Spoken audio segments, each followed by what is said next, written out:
To face the Necrons in battle is to stand against death incarnate. It is to know the terror of annihilation at the hands of beings who should be long rotted in their graves. The Necrons' enemies see implacable android revenants rise from their crypts or step from amidst flickering witchlights to destroy all before them.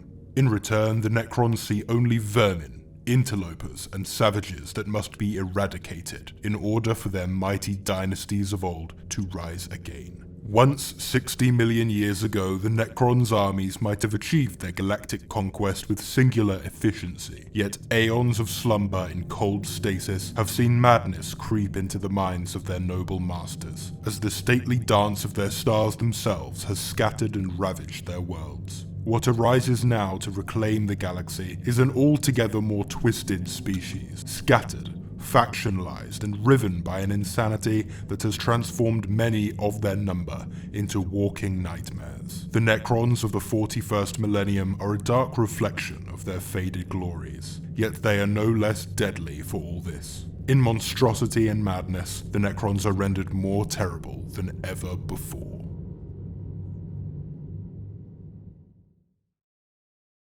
Let's get into the full army rules for Necrons in 10th edition. These are effectively broken up into 4 subsections. We've got the detachment rules, enhancements for each detachment, and stratagems for each detachment. And then our Necron units. If you don't know what a detachment is, it's basically the word in 10th edition for the different playstyle that you're going for with your army. You pick one detachment for a game, and that's the rules that you play by. This is combined with your army rule, which hasn't changed since before this codex came out. If you've kept up with late news, you may have heard about reanimation being nerfed heavily for Necrons, but the core army rule, reanimation protocols, actually hasn't changed at all. All that's changed is other rules in the stratagems, enhancements, and units, which has affected how effective the reanimation protocols army rule is. So you get reanimation protocols regardless of what detachment you take. We always reanimate it. If you're coming from 9th edition, this rule may seem familiar. Effectively, they rolled living metal rules on units and the reanimation protocols rules into one. You're reanimating wounds lost off of models and bringing them back if a model is dead. Personally, I really like how this rule is done. I think it may get tweaks in the near future, but it was certainly too strong starting out in 10th edition, so I think some of the nerfs were fair. I'll go through and give a quick summary of each of the 5 detachments that we have available to us. Firstly, the Awakened Dynasty that we're familiar with. The rule still being that while a Necron's character is leading a unit, that unit gets +1 to its hit roll. This is nice and dependable, it's quite an easy rule to wrap your head around, it's a good starting point for Necrons. I think it was a good choice to start with this in 10th edition. It gives a nice solid buff to a lot of your units you're going to be depending upon. Immortals, Necron Warriors, Lichguard and Scorpek. Works both for hitting on ranged attacks and melee attacks, so it's not specialised, it's nice and varied.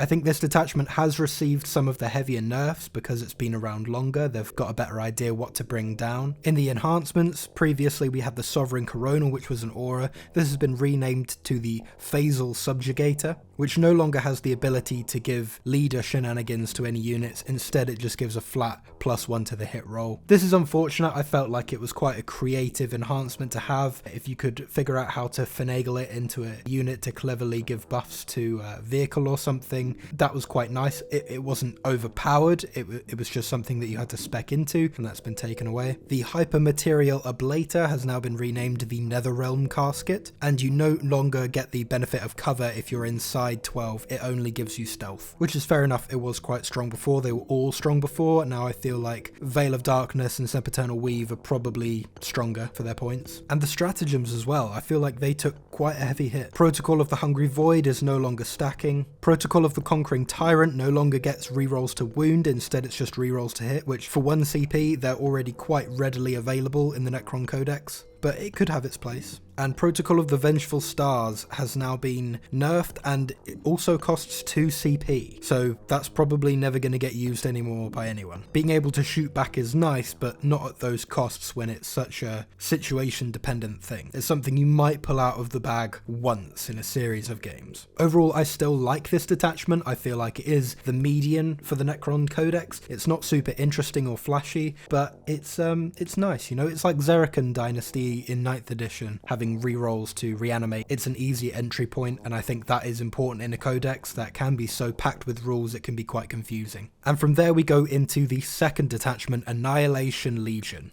The rule of this detachment is that each time a Destroyer Cult or Flayed Ones unit from your army declares a charge, you can re-roll the charge roll. If one or more units of that charge are below half strength, add 1 to the charge as well. Now, I'm not the only one that thinks that this is quite a weak basis for a detachment, because it's only specific to Destroyer Cult units and Flayed One units. That limits very much what you're going to be playing effectively. Unless you have a lot of those units in your army that you want to run, you're not going to be going anywhere near this. Then not to mention that the enhancements aren't too terrific either. Only one of them really allows you to hit a bit harder with your melee, and even then it's quite specialized. Same with the stratagems really. I think if they want a Novox style hit harder Necron detachment, it really needs to be not specific at all. It needs to be broad. It needs to apply to basically everything melee in your army, even just hitting with fists on your ranged units when they get into melee combat. Adding AP maybe to more units, because otherwise if Necrons get into melee with a lot of melee heavy armies, they're just going to get absolutely shredded. And while having bonuses to charge is nice, we're going to get to a detachment later that allows you to get much closer to your opponents and gives you more positioning around the board, which if you're running melee, that's much more what you want. So this detachment is a bit flat. It hasn't really got a place when you've already got other detachments more specialized for what you would want as a melee army. And boy, do we move on to a strong one, the Canoptek Court. This detachment rule may seem a bit daunting at first, but it's not all that complex. Essentially, when you set up the battlefield, there are certain areas that are marked out. The enemy's deployment zone, your deployment zone, and this rule makes it so that some of those zones can be within your power matrix. Your deployment zone is always within your power matrix. At the start of any phase, if you control at least half of the objective markers within No Man's Land, which is usually the middle of the board, until the end of that phase, No Man's Land is within your army's power matrix. At the start of any phase, if you control at least half of the objective markers within the opponent's deployment zone until the end of that phase, your opponent's deployment zone is within your army's power matrix. And when you're in a power matrix, each time a model in a Cryptek or Canoptek unit from your army makes an attack, re-roll a hit roll of 1, and if such a unit is wholly within the army's power matrix, you can re-roll the hit instead. Now this is what I'm talking about in terms of Necrons getting an easy way to re-roll hits. We have some decent keywords on a lot of other units, and giving the ability for entire units across the board to be getting reroll 1s or reroll hits entirely is incredibly powerful. This can be quite a dominant detachment if you're thinking ahead, you're thinking cleverly about where you're placing your units. It's probably a high skill ceiling detachment. You're getting some of those bonuses right from the beginning with your deployment zone. You could put some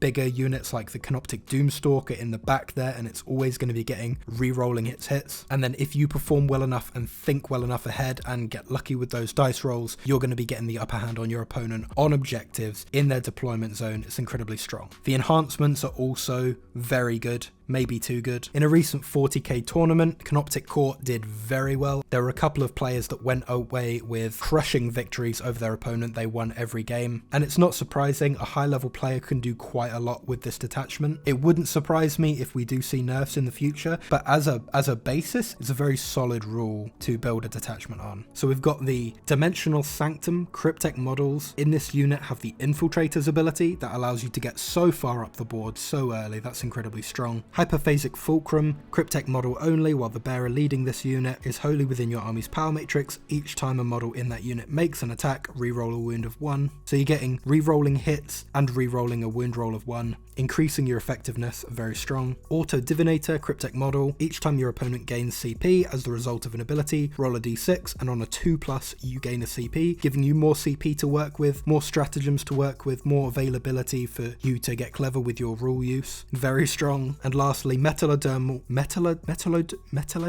Tessel Weed. The Necrons enhancements have the absolute best names. I love imagining the gizmos and gadgets that they have at their disposal. Cryptek model only, once per phase, when an enemy unit selects the bearer's unit as a target of charge, roll a d6 on a 2 to 5, mortal wounds, on a 6, more mortal wounds. Pretty solid. As you can tell with the use of the cryptic keyword, they very heavily want you to use cryptek models in your army and attach them to units. That's not a bad thing. I think they're quite good in this edition. None of them are dog shit. In 9th edition, there were a couple of duds in there which you weren't really taking very often. The other two were just so much better. In this edition, I think they are much more even, although some of them are a bit stronger, as we'll get to in units. You're going to be taking crypteks anyway, so why not use this detachment and buff them up, and then from that point buff your units up as well, because when a cryptic is attached to a unit, that unit also gets the cryptek keyword. Stratagems, we've got some great stratagems. I love this Curse of the Cryptek. Your opponent's shooting phase or fight phase after they've just shot or fought, so that could be basically in the middle of an enemy fight phase. As soon as they've done something in the fight phase, you can select your cryptek model which has been destroyed and curse the enemy unit that destroyed it, so that when any Canoptek model attacks that unit in the future, you get +1 to the hit and +1 to the wound.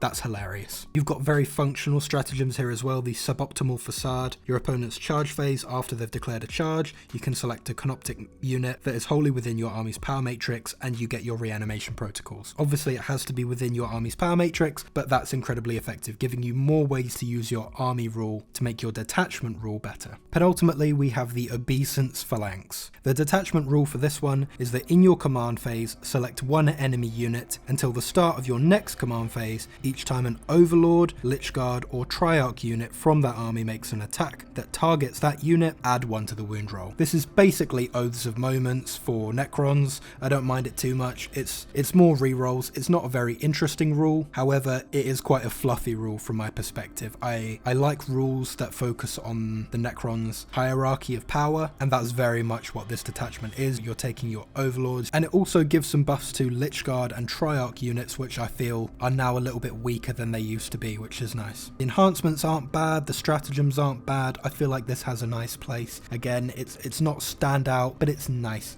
If you like taking lots of Overlords and characters, then I think this detachment could be for you. Just remember that it's not about having the best detachment, it's about having the detachment that you enjoy playing, that you think is fun. None of the stratagems are 2 CP, they're all 1 CP. Would also be a good match for the new Imhotep the Stormlord model, getting that bonus CP, having even more stratagems to play with and use. And finally, I'm going to move on to the Hypercrypt Legion. This was the first detachment that we got a sneak peek of before the full Codex came out. And a lot of people summed it up by just saying, oh, it's just the Grey Knights army rule reused and tweaked. And I agree, I was a bit disappointed, but I think placed in this Codex, it has a really good position. Essentially, hyper movement on Necrons. It works from a fluffy perspective. They're so technologically advanced, they're going to be appearing wherever they want to, and you're going to really struggle to deal with them. And it works from a gameplay perspective in that objective control and movement and placement is so important in 40k that this gives you incredible amount of power on the tabletop. But I'm getting carried away. The detachment rule.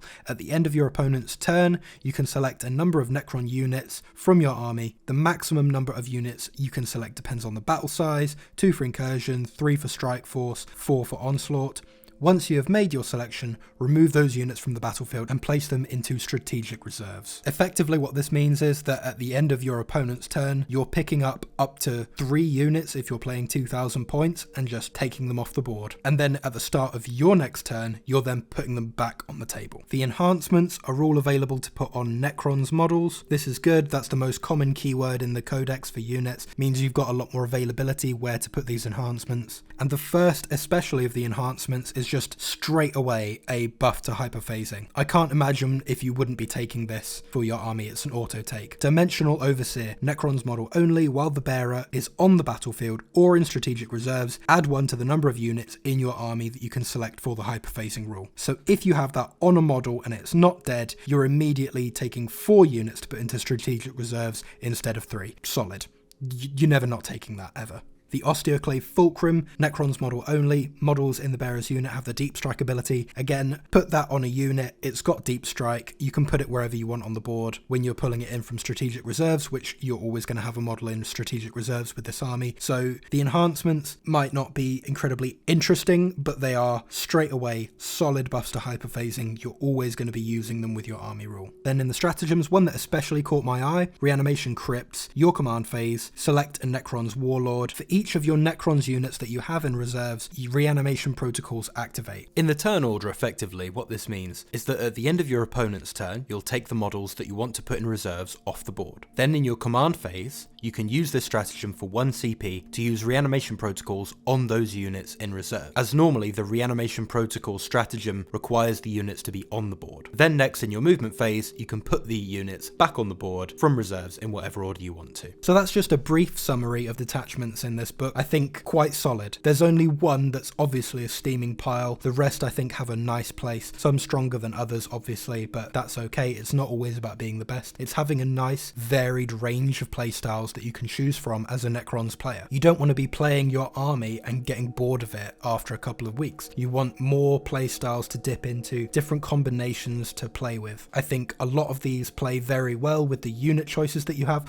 Obviously there's a bit of a lean. Hypercrypt Legion, you're probably going to be wanting to take Catan and Monoliths. Melee units to get up in your enemy's face, dropping units in with deep strike. That's the detachment, by the way, I was talking about earlier. If you want to take melee, you probably want to take Hypercrypt because it's just much better. For Obeisance Phalanx, you're probably going to be wanting to take lots of Overlords, Silent Kings, stuff like that. Canoptek Core, obviously Cryptek models, Canoptek units. Annihilation Legion, if you're mad, you're going to be wanting to take Destroyer Cult and Flayed Ones, but if you're consciously choosing to play Annihilation Legion with 5 units of Flayed Ones, I honestly respect you a great deal. Good for you, playing what you want and saying fuck it. I hope you win. And Awakened Dynasty, which I have a soft spot for, just because it's nice to hit on 2s. Anyway, I shall move on because this video is getting quite long. We're going to move on to the Necron units. And I'll quickly highlight some changes that have been made, some glow-ups that some units have had, and some nerfs that others have received. This is all subject to change, units change a lot, and every unit is going to be dependent on its points, what it costs to put it in your army. A unit could have the best rules in the game, but if it costs 500 points, you're probably not going to take it. So we've got some of the new models that Games Workshop has come out with recently. I think these were a good way of generating some hype for the new Necrons Codex. Everyone loves a new model. We've had an amazing year of models, and it was lovely to get some new Necron models at the end of a good year. Imhotep the Stormlord got a new model. It's not as flashy as the Silent King, but it shouldn't be. The Silent King is the Silent King. Imhotep is a terrifying monarch, but he does not come with the regal aura that the Silent King does. Zerrikan Gang Gang. However, Imhotep's rules are quite spicy. Grand Strategist, at the start of your command phase, if this model is on the battlefield, you gain 1 CP. For those that don't know, in 10th edition, at the start of your command phase, every army generates 1 CP. So this effectively doubles the amount of CP per turn you're generating to play with. That doubles the amount of stratagems you have to use, and gives you some fun CP to have in the bank if you want those last second CP rerolls for that 1 dice that you need to make, stuff like that that you would usually be saving for the right stratagem. Maybe you don't have to be as cautious with it anymore, you can just roll those dice. Personally, I quite like his new model. I think I prefer the old head that he had. It was a bit more menacing, but I think the rest is better. Illuminor Zeraz, who I'm a personal fan of, I've got his model, it's one of my favourite models. He's had a glow up in 10th edition, and he's had even a bit of buff here. A lot of units have gone from 7-inch movement, which they had at the end of 9th edition, because one of the detachments allowed them to get +1 inch to move. A lot of units have gone up to 8-inch move. So if you see 8-inch move in this codex, then it was probably 7 inches before, so it's nice that they're getting that extra movement. Zera's got a little bit of a nerf in his mechanical augmentation aura. It's gone from a default of 6 inches to 3 inches, and his atomic energy manipulator, which enhances that mechanical augmentation to a max of 12 inches now. It can't keep stacking and stacking and stacking every turn, although you're probably only getting it to 12 inches anyway, but now it's capped. He's an incredibly hench model. He's got 9 wounds, toughness 8. He has a Feel No Pain 4+. You can't attach anything to him, you can't give him Crypto Thralls, but if he is within 3 inches of another friendly Necrons unit, then he does get Lone Operative, which increases his tankiness even more. He's hard to get to, he's hard to kill, so you really have a chance to get those buffs that he's putting out onto other units without him dying. Then there's Trazen the Infinite,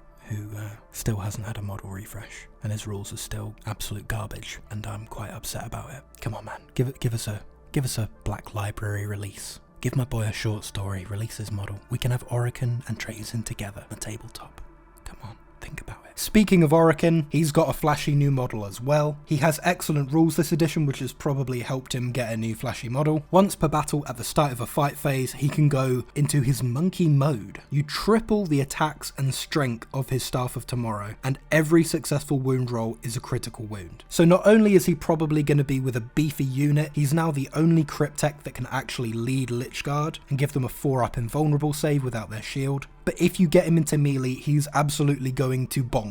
I really like the new model, I have it, I hope to be painting it up soon on this channel. I'm just trying to decide if I want to keep him as Orokin or kit bash him to absolute shit, but it is a gorgeous model by itself, and he's very strong. Then there's a new Overlord with Translocation Shroud. I don't think we needed another Overlord, and I think the model looks a bit silly. It's flashy, it's interesting, but I think the Necron underneath all the flashy translocation bits looks a bit plain. I think we could have had something a bit more interesting, but his rules are interesting. He provides a nice middle ground between the Overlords. He has a Resurrection Orb available to him. He also has My Will Be Done like the regular Overlord, but then he has Translocation Shroud. This effectively gives an auto advance 6, and every time that unit makes a normal move, advances or falls back, until the move is finished, it can move horizontally through models and terrain. Basically has fly, but only for making a normal move, advance or fall back. And that's all of the new models that we've had released recently. Moving on from there, we've got the classics from Indomitus, the Overlord. I love this model. I love that there are different variations of this model. Now that the old school Lord has been removed, this is basically your stock Overlord that you want. He has good war gear. I just wish that his Tachyon arrow had devastating wounds or something. Something to make one shot worth it. D6+2 is better than it used to be though. The Skorpek Lord, another amazing Indomitus model, has recently gone down points.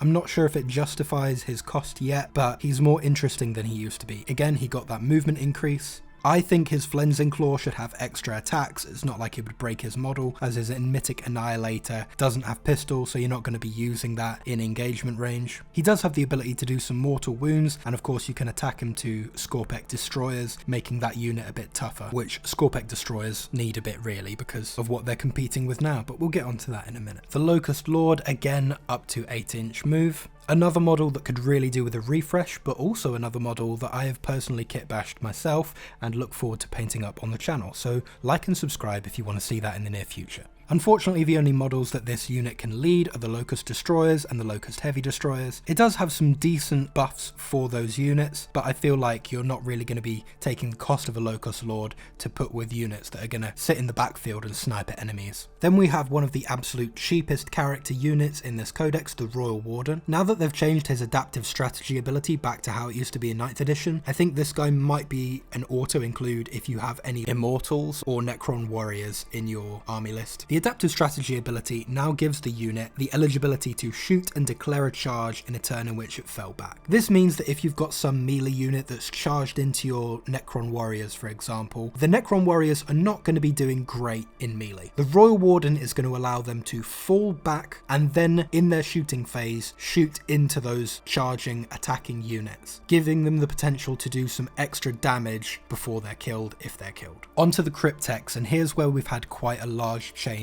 in this codex. The Technomancer, Psychomancer, Plasmancer, and Chronomancer. None of these models can lead Lichguard anymore. This is largely to do with the Technomancer, which used to be able to put the Rites of Reanimation ability onto a squad of Lichguard, who would already have a 4-up invulnerable save from their shields, and then giving them a 5-up Feel No Pain from the Technomancer as well. This was just too much, given that the Technomancer could also regen wounds on that unit. It made them too tanky, so Games Workshop said, no, we don't want that anymore on Lichguard. So now, no Crypteks can go with Lichguard anymore. But what's this? The Technomancer can go with Canoptek Wraiths? Let's have a quick look at those Canoptek Wraiths, shall we? 10-inch move, toughness 6, 4 wounds with a 4-up invulnerable save, 2 OC. Not amazing shooting and not amazing melee, but not bad by any means. 4 attacks at 4+, depending on your detachment rule. Strength 6, AP 1, damage 2. You can take those in a unit of 3 or a unit of 6 with a Technomancer attached. And you can do mortal wounds with the Wraith form ability, charging over enemy units. That is absolutely hench, and that combination, the Technomancer and the Canoptek Wraiths, is exactly what has been winning people games recently in Warhammer 40k tournaments, with the Canoptek Court Detachment. So GW takes with one hand and giveth with the other. Personally, I think it's a massive oversight. I think Canoptek Wraiths are going to get nerfed, and then we're going to be left with nerfed Lich Guard and nerfed Wraiths. I don't know why they added Wraiths able to be paired with the Technomancer when there are other options available. It could have been Spiders or Canoptek Scarab Swarms. The Wraiths function the same, if not better, as Lich Guard, but the Lich Guard are a more core unit of the Necron Codex. Why nerf a core unit of the Necron Codex like that when you could change something else that wouldn't just remove their strength? I do think the Lich Guard were too strong before, but I don't think this was the way to resolve it. Anyway, back to the Cryptex. So I think we've covered the Technomancer there. The Psychomancer is improved. It's quite revolving around Battle Shock, but that's a nice thing to have in 10th edition when Battle Shock is there. It's a mechanic. It might get changed in the future to be more impactful. It's nice to have that unit actually able to do something instead of in 9th edition where it didn't work. The unit did not work. Plasmancer remains old, reliable, mortal wounds. The Harbinger of Destruction ability, which gives you critical hits of a 5+, is very good on Immortals with Tesla. Again, something which might see a bit of a nerf bonk in the future, but until then, it's spicy, it's nice to use. And the Chronomancer is, I think, a solid Cryptek all round. Allows you to shoot and fade, you can make up to a 5-inch normal move after you've shot. The Catan Shards. I believe these are the last models I'm going to be saying this about in the unit section, but god, I want these models to be refreshed. Please, James Workshop. I challenge anyone to go away and read The Infinite and the Divine, and then come back and look at the Catan Shard of the Deceiver and say, yeah, it looks alright, there's no problem with that. I think I could make a better model out of green stuff. And I don't mean to shit on the person that made the model initially. It's a very old model, but it doesn't hold up when you've got the absolute Chad Catan Shard of the Void Dragon standing across the table for it, looking absolutely resplendent. We need a new Nightbringer, we need a new Deceiver to fully flesh out the Catan in all their majesty. They're an awesome aspect of the Necron army. They stand so tall but have such a low position. They have so much clout in the Necron lore. They deserve better. However, rules wise, they are stonks. The Nightbringer has absolutely insane damage. If you're getting into fighting range, or even if you're getting within 18 range with the Gaze of Death, you're doing d6 plus 3, d6 plus 2, devastating wounds. Drain life at the end of the fight phase, roll 1d6 for each enemy unit within 6. On a 4+, that model suffers d3 wounds, and it has the Necrodermis ability, which all of the Catan have, which is halving the damage characteristic of damage taken to that model. With a 4-up invulnerable and 12 wounds, that makes all of the Catan Shards very tanky and very sustainable in combat. Especially the Void Dragon, who is going to be healing on damage dealt to vehicles. He has very varied attacks, ranged weapons, melee weapons with extra attacks with his Canoptek tail. They are strong. And then to tack onto that, we have the Tesseract Vault, which I'm going to include with the Catan because it is still using the powers of the Catan. The Tesseract Vault, 24 wounds, toughness 12, 4-up invul, and you can choose 2 powers of the Catan now. This could be a very viable Titanic towering model to use with the Necrons. Moving on from the Catan into the battle line units, the meat and potatoes of your army. Good old Necron warriors. They're not as good as they used to be, unfortunately. I think the days of the Silver Tide competitively are over, but everyone's got Necron warriors, and they're fun. Especially if you're pairing them with something like a monolith, deploying them in the middle of the battlefield. They have good weapons, good OC. They don't reanimate as much as they used to. You're only re-rolling the dice now for how many wounds are reanimated. But still, I think maybe a tiny points drop and Necron warriors could be viable again. Immortals, on the other hand, amazing for their points at the moment. They're still only 1 wound, but they're 5-inch move, toughness 5, 3-up save. Tesla Carbine's got a great buff up to 24-inch range, which is the same as Gorse Blaster, and given that they have sustained hits, that means that on average you're going to be getting better value for your dice. Then with their Implacable Eradication ability, each time a model in this unit makes an attack, reroll a roll of 1, and if the target is within range of an objective marker, you're rerolling full wounds. So using this rule in coordination with Tesla Carbine's 24-inch range sustained hits 2, and then maybe you have a Plasmancer in the mix as well, so you're getting that on 5+, you could do some great damage to enemies sitting on an objective, clearing them off and then advancing onto it and holding it. The Hexmark Destroyer got a slight change so that it wasn't as jank as before. It was one of those units that came out in 10th edition and the rule wasn't completely thought through. It was cool, but it wasn't completely thought through, so that there was a bit of an issue with a Hexmark Destroyer effectively infinitely shooting. That's been tweaked now, so it's not happening, but they're still getting Overwatch on 2s for free, and they have a decent profile. I think they're good value, but they're a great little unit. I love imagining them just flailing around on the battlefield, shooting in all directions. It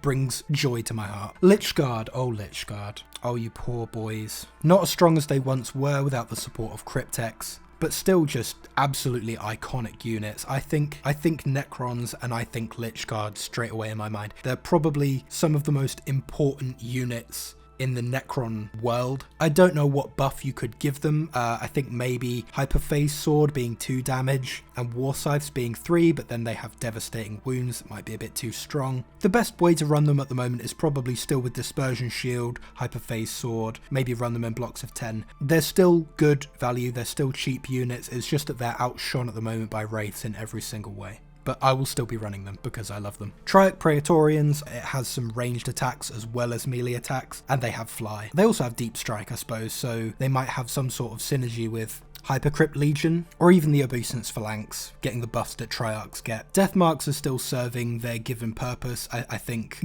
Games Workshop have pretty much decided what they want Deathmarks to do in this edition. I can't see that changing very much. I love that they're 2 damage now and they have precision, so you can maybe use it to snipe off some weak characters. I think if any character is full health, you're going to be hard pressed to destroy them, unless maybe it's a unit of 10 and you get some good rolls. One thing that is interesting though that I didn't realise at first is that they have heavy, so if they're not moving, they're hitting on 2s instead of 3s. And using the plunging fire rule in 10th edition, if the unit is 6 inches or more vertically from the ground, and every model in the target unit is at ground level, then you're getting an extra 1 to your AP. Now they're still only strength 5, but AP 3 2 damage is not bad if you plonk a unit of 5 of these up in a tower and just use them in a really irritating manner to pick off units here and there, anything that's left out of cover or that you can snipe at. It makes these models feel like snipers, which is what they're meant to be. Crypto Thralls also saw quite a hard nerf. Previously they had a 4-up feel no pain and 2 wounds. People were using this by including them in a unit with a Cryptek, maybe a unit of 10 warriors, and then putting the Crypto Thralls at the front of the unit so that they were blocking the shots. They were then negating these wounds with the 4-up feel no pain and then using reanimation protocols to bring the Crypto Thralls back over and over again, and that combination was too strong and had to be taken out. So now unfortunately they're the same points, they're only giving the 4-up feel no pain to the Cryptek, but they did gain 1 wound. I don't think that that's a good balance. I think they are overcosted now for what they do, but if they saw a points reduction, I would love to see them included. I love the idea of Crypto Thralls. As I mentioned early in the video, they have fun lore, they're interesting, they look cool, they're sort of the halfway point between warriors and flayed ones and Canoptek units. And on death they get a nice little fight on death on a 2-up, which is nice. Tomb Blades got a decent adjustment. They now have a 12-inch move, unless you're taking Shield Veins, which changes the save characteristic to a 3+, and your move characteristic goes down to 8 inches. You can now take the extra tankiness a little bit but be slower. You still have Nebula Scope, which gives you ignores cover, and Shadow Loom that gives you stealth, and Evasion Engrams lets you make a normal move of up to 6 after shooting, which is great. You can fire and fade, move out of cover, shoot, pop back inside cover, so you have some decent evasion, which I think is much better than the old rule. It's just a question of whether you want that 3-up save or that 12-inch move. I'm going to group some units together now for the sake of time, and just pick out some slight highlights. Destroyers I feel aren't a terrible unit, their points have come down recently, but